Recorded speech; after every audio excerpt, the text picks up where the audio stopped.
इचलकरंजी महानगरपालिकेच्या वतीनं शहरात ई बस सेवा सुरू करण्यात येणार आहे.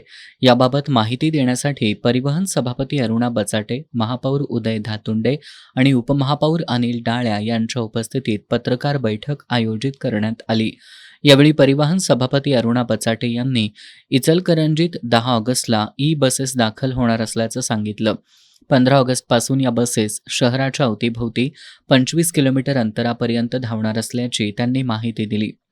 इचलकरंजी शहराच्या मानात एक नवीन धोरण आपण आता आणत आहोत. PME बस सेवा. ही PME बस सेवा 15 ऑगस्टला चालू होणार आहे. त्यापैकी 20 बसेस मंजूर झालेल्या आहेत. 20 बसेसचा ॲग्रीमेंट झालेला आहे.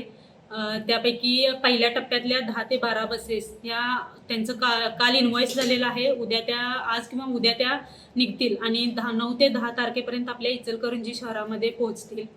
त्यामुळे ई बसेसमुळे आपल्या इचलकरंजी शहराला अतिशय प्रदूषणमुक्त, पर्यावरणपूरक आणि अत्याधुनिक सेवा सुविधा असलेल्या ई बसेस ह्या मिळणार आहेत आणि त्याचा इचलकरंजीतील नागरिकांसाठी किंवा आसपासच्या ग्रामीण भागातील नागरिकांसाठी याचा खूप मोठा फायदा होणार आहे. आणि यामुळे जवळजवळ 3 ते 4 लाख लोकसंख्या असलेल्या शहराला